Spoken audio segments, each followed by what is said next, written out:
it ends. Four friends fresh out of college find themselves on a road with no exits.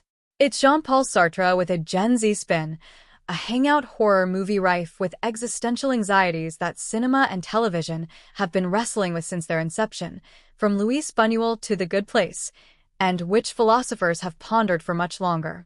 That said, don't let the familiarity of its premise fool you.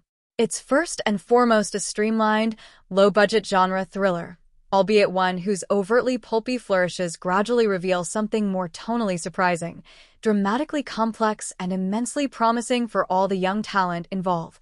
What's immediately striking is how quickly and economically its characters are established in medias res. Through seemingly banal conversation and hints of individual personality, just divergent enough to cause friction.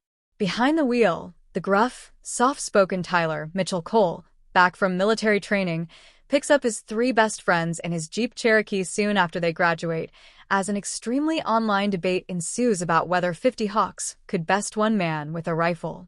Portending later developments, professional upstart James, Phineas Yoon, tries to contort this absurd scenario into a logic puzzle while riding shotgun. In the back seat, the playful Fisher, Noah Toth, tries to ensure the game remains fun, while next to him, the seemingly easygoing Day, Akira Jackson, slips amenably into whatever conversation is presented to her as she oscillates between this debate and discussions about her future. With the camera fixed within the car's confines, the four friends bicker and joke with each other, establishing their collective and individual dynamics as the premise slowly fades in before we know it. Their hangout quickly becomes a horror movie, briefly awash in soft focus haze anytime they leave the vehicle, only to find endless forests on either side and, quite terrifyingly, dozens of desperate people in the woods begging for help and trying to steal their car, in scenes where eerie silences give way to hair-raising tension. The group's solution, of course, is to keep driving no matter how long it takes, or where this endless road takes them for reasons inexplicable to the quartet.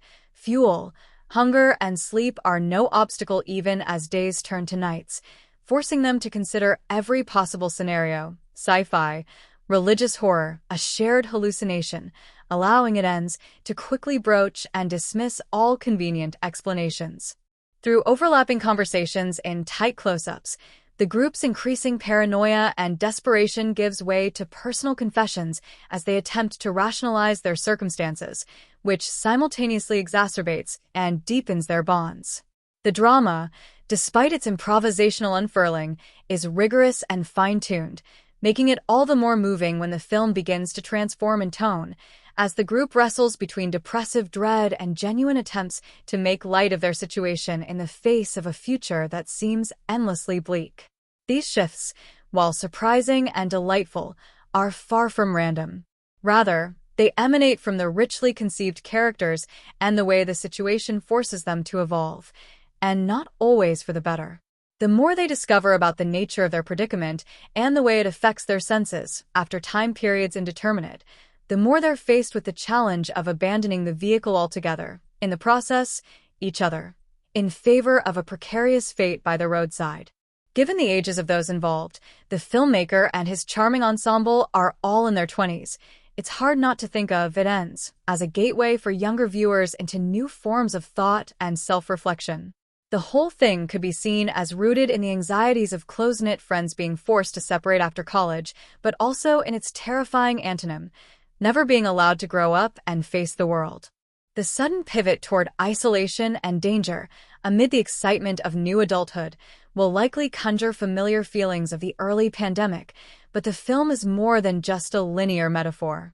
Its lack of answers, as its characters search for both meaning and motivation, uses the very concept of genre cinema, something whose modern incarnation has both strict rules and easily identifiable objectives, to challenge notions of personal and artistic certainty and tap into the latent sociological fears of burgeoning youth. Notably, despite their lack of network, the characters' phones become coping mechanisms in both amusing and wistful ways.